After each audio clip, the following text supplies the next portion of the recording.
Jesus, God, talks about character in the Bible as well as salvation and relationship with Him. Relationship with God, though, is the big E on the eye chart. It's amazing what human beings can achieve through consistent, disciplined effort. How many times have we watched seasoned gymnasts or other athletes and marvel at the ease at which they performed?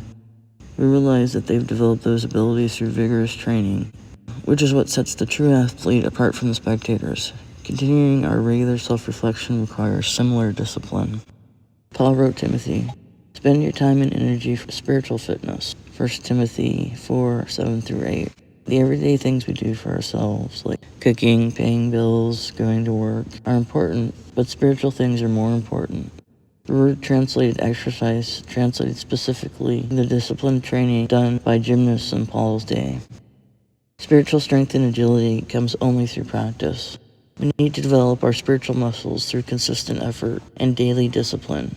Continuing to take our personal inventory is one of the disciplines we need to develop. Like the athlete, we can motivate ourselves to continue in disciplined routes by looking forward to our reward. This kind of discipline promises our reward both in this life and the next. Results won't happen overnight, but as we practice these disciplines each day, we will eventually reap the rewards. Just like gardening, you don't see the fruit or the strawberries or raspberries from a plant when you first plant it. It takes time and cultivation. It's the same with that character. It takes time to develop. One misconception is that when we become a Christian, we just pray and read the Bible, and everything comes automatically. When we're saved, God transforms our nature instantly. We are a new being with new desires. We're still human, though.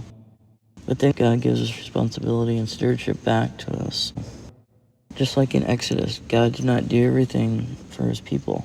He was there walking alongside them and leading and guiding them, like by the pillar of fire and smoke.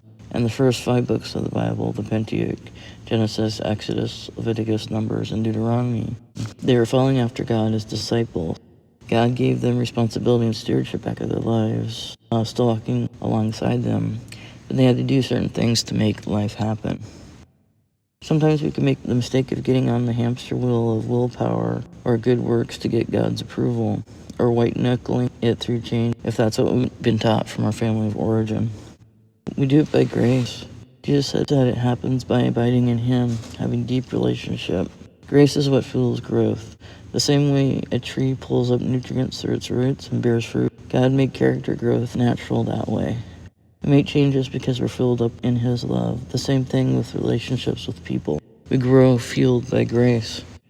If we came from a family of origin that didn't have deep, abiding relationships with each other because of perhaps alcoholism or drug abuse in the home, we may try to grow out of the emptiness instead of being filled up.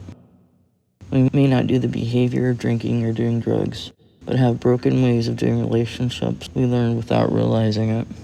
If we are new to faith, or maybe you've been walking with Jesus time and don't feel forgiven, or in a hamster wheel of good works, trying to earn God's love, 1 John in the Bible is a great place to hang out.